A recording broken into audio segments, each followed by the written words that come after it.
marijuana does not cause long-term cognitive impairment. Yes, people who use marijuana temporarily display a diminished capacity to learn and recall new information, but this diminishment only lasts for the duration of the intoxication. There's no convincing evidence that heavy long-term marijuana use permanently impairs memory or other cognitive functions. You know, we're all born ignorant.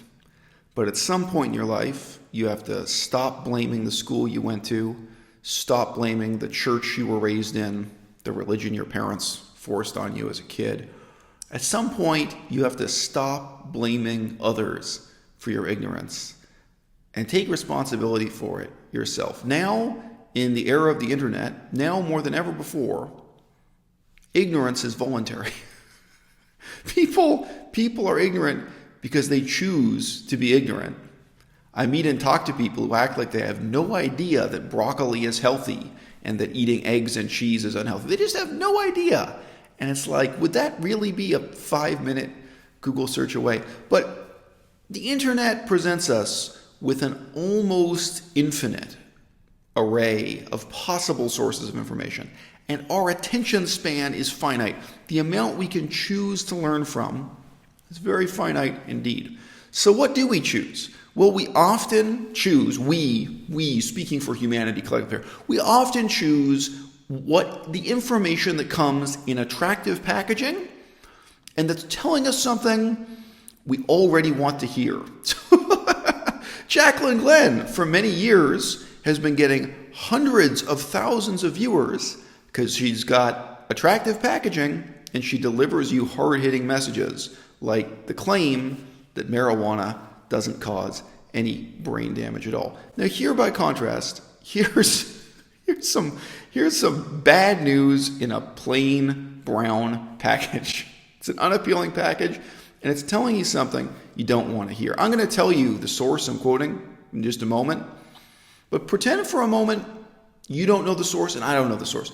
Pretend you're just encountering this as a scrap of text floating around the internet with no idea what kind of authority it comes from, and pretend there are no other sources available to allow me to prove to you that Jaclyn Glenn is wrong, that Jaclyn Glenn has been lying, that in fact marijuana does cause brain damage. What would you make? What would you make of this claim? I think there's something about the very structure and nature of the information being presented here. There's something about it that demands to be taken seriously.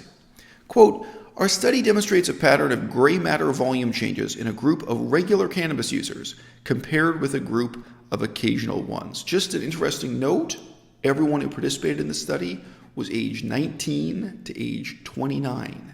So there were no effects on the brain here of old age or other cumulative habits over many years. Interesting choice for the study design. Regular users exhibit a decrease in gray matter volume in the medial temporal cortex, temporal pole, parahippocampal gyrus, left insula, and orbitofrontal cortex. I'm not a brain surgeon. I'm not. Let me ask you in the audience, if I hadn't struggled to pronounce the different parts of the human brain there, do you think any of you would have just felt comfortable with marijuana causing brain damage, with marijuana causing the loss of gray matter in just some parts of the brain and not others? Was there anyone in the audience who was sitting there thinking, okay, the temporal cortex, temporal pole, that I can live with. That's no problem. But wait a minute. It causes brain damage also in the orbitofrontal cortex. Okay, forget it. I'm out. Okay, now I'm going to take this seriously, guys. Now I'm going to quit smoking marijuana. Before, the first 4 or 5 parts of the brain you mentioned being damaged by marijuana, that I was cool with, but not that last cortex. That was one cortex too many. That was a bridge too far. I don't see it. I mean, there are people who decide to smoke cigarettes and they feel a disconnect, like, well, that does damage to my lungs, but somehow it doesn't do damage to me, like as if who I am and my lungs are two really separable things. They drink alcohol and they think it just damages their kidney and their liver, and they say they're comfortable with whatever happens to their kidney and liver, as if, my kidney and my liver, that's not who I really am, that's not really me. Your brain is who you really are, bro. There's no way anyone could say they're at peace with just some parts of their brain being horribly damaged, horribly impaired by marijuana, having structural changes to their brain. I don't think anyone's comfortable with any one of these locations of the brain being damaged by marijuana. Maybe I'm wrong.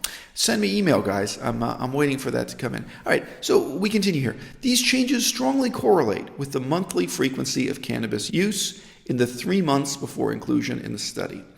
Specifically, significant gray matter atrophy can occur either with a heavy cannabis consumption independent of the age of first use or with recreational consumption that started during adolescence before the age of 18. There's no convincing evidence that heavy long-term marijuana use permanently impairs memory or other cognitive functions. Then we have the next segment, which is where the psychiatrist comes in, and this is my favorite part because she speaks so much bullshit that's going to take me forever to cover, so I'm going to try to sum it up. But she starts off by saying, marijuana is actually not good for you.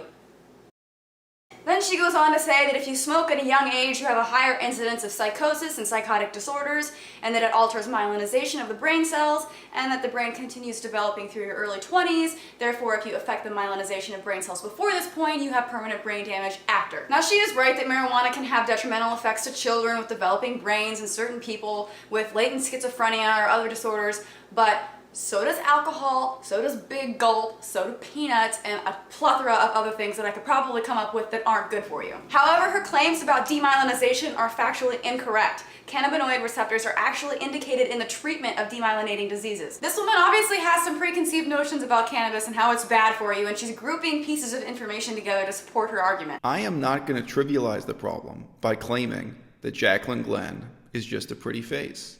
You can see that the message she's delivering is much more dangerous. It's much more harmful because she is wrapping herself in the cloak of skepticism. Her audience is supposedly comprised of skeptics. And yet this is the most dangerous kind of pseudoscience. What she's presenting, it's more dangerous precisely because it has more of a resemblance to real and credible science. And it's presented to you in appealing packaging. How can we expect the fine publishers over at Nature to compete? Well, look at what they're managing to put out here. Neuropsychopharmacology. Come on, that's a journal. Nobody can even spell the title. It's a terrible name for a journal. How are you going to sell any copies on newsstands with a title like that? Yeah, well, it's a respectable peer-reviewed journal. That's what I was quoting before. And that's what I'm interested in quoting again. Our findings corroborate several animal studies, adding evidence that the duration of exposure to cannabis is indeed associated with localized volume reduction in regions rich in CB1 receptors, correlating with the amount of cannabis used. Let me just emphasize here. Volume. doesn't mean they're turning down the volume in the brain. It's not about sound here, okay? Localized volume reduction. That's talking about the actual shrinkage of lobes of the brain, okay? The loss of gray matter being visible as shrinking hemispheres of the brain, shall we say? Continue our quotation here. The progression of a long-term exposure to drugs toward the development of substance use disorders and addictive behaviors is often associated with deficits in decision-making. fMRI, fMRI is a type of brain scan, demonstrates altered brain activity in core regions linked to the motivational and affective aspects of decision-making, mainly in the ventromedial prefrontal cortex and the orbitofrontal cortices and insula.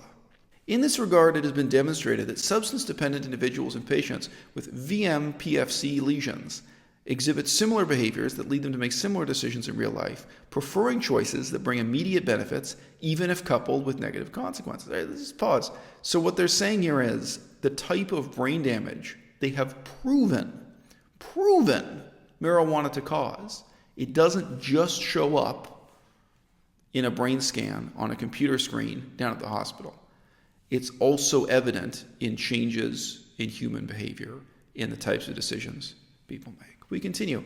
In our study, we complement the functional evidence of altered activity in nodes related to decision making by showing in regular cannabis users a decrease in gray matter volume in the insula and precuneus, this is a word I can't even guess how to pronounce, regions that are part of the motivational and affective components of this network. Let me tell you something. However you pronounce it, that is not a part of your brain that you want to shrink and have gray matter loss and permanent impairment and structural changes in. I don't think there are any parts of your brain you'd want that in.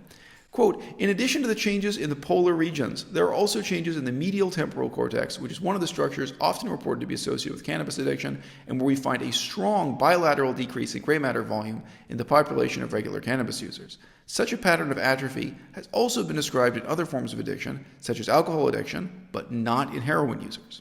However, other patients with severe non-toxic behavioral addiction, such as pathological gambling, do not present the same form of atrophy, suggesting that temporal atrophy is indeed associated with cannabis consumption rather than addictive behavior itself.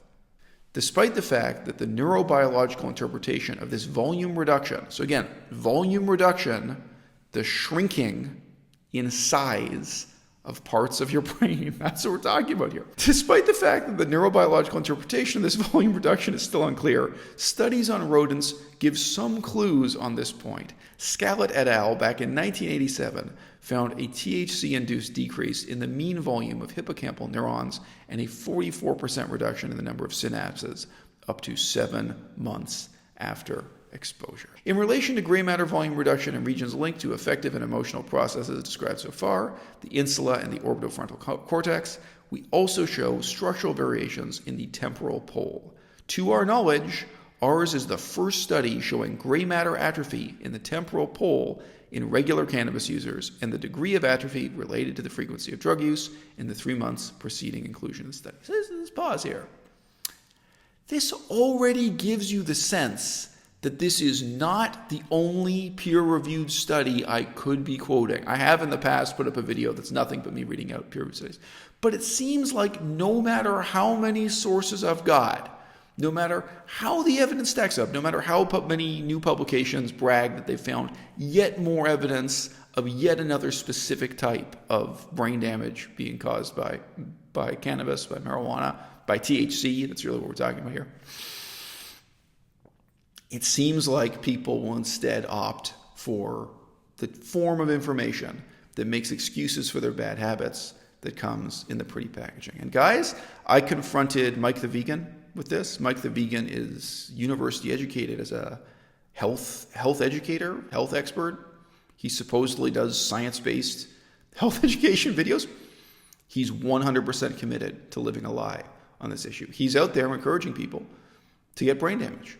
Just like Jaclyn Glenn. Little slip there. But don't you want to take down your videos when your supposedly scientific arguments have been debunked as pseudoscience? And when you could have, at any point in these last 10 years, just done a couple of Google searches, challenged your own biased assumptions, and found out that no, there really is hard evidence that marijuana causes brain damage? Shouldn't you feel some sense of responsibility for giving this bad advice to people?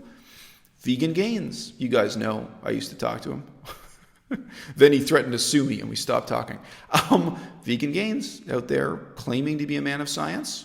He doesn't care. He consistently lies on this issue. He lies to himself and he lies to others. And a lot of people out there, including Ask Yourself, they make it seem like marijuana is a harmless recreational activity. And the scientific evidence says otherwise. Okay, so to conclude here, in our study, we provide new arguments about the effects of long-term exposure to cannabis on brain structure integrity. Do you value your brain structure integrity enough to quit smoking marijuana? I think most people have more of a sentimental attachment to the integrity of their brain structure than they have to their lungs, their kidney, their liver. Maybe I'm way off here. It's a sentimental decision, really. It's up to you. It's up to you, guys. It's legal now. So, your choice. We were able to support all the hypotheses raised in the introduction. 1, we demonstrate that regular cannabis use is associated with reduced gray matter volume in regions rich in cannabinoid CB1 receptors that are functionally linked to motivational, emotional, and affective processing. Those processes, they're a significant portion of what we might call your personality or who you are. It's a pretty significant part of your daily brain function. We're not even getting into memory here. Another proven problem with marijuana use. 2, we complete our findings by showing that the magnitude of changes in these regions correlates with the frequency of cannabis use. And 3, is modulated by the age at which consumption was initiated. The choice is yours, but I'd invite you to really question why it is you're making the choice. Jaclyn Glenn is an attractive woman. I mean, a lot of my viewers make fun of me because I'm very stingy when it comes to handing out compliments. And indeed, I just see no reason to participate in this 21st century culture of handing out compliments to everyone all the time, telling everybody they're beautiful. The people who really are beautiful don't need to hear that they're beautiful. The people who aren't beautiful don't need to be flattered either. It's demeaning to everyone, no matter which way the compliment game goes. But yes, Jaclyn Glenn is a good-looking woman. And you know, men do foolish things for good-looking women all the time. With this latest controversy with the Prime Minister of Canada wearing blackface, the question I want to ask is, who are these 2 women in the photograph with him? What were they thinking? They're into it. I mean, was he dressing up in blackface to impress these chicks? I mean, what? He was hanging out at the party? I don't know. I mean, obviously, of course, he's going to bear the blame for this. But I have to wonder if this falls into the category of amazingly stupid things that men do trying to make a positive impression on women. Where are those 2 women now? I don't know. In any case, you know, there's a huge range of terrible, lamentable, awful human behavior that's motivated by, you know, the desire to just be around attractive people, even if you're not seducing them. You know, heterosexual women want to be around other attractive heterosexual women, and heterosexual men have their own reasons, obviously. There's a very strange effect on the ego and on the course of reasoning that physical beauty seems to have on people. Guys, this is nothing to play with. This is not gossip. This is not drama. This is brain damage. If we can't take this seriously, set aside our own biases, and learn truth from facts, what can we do?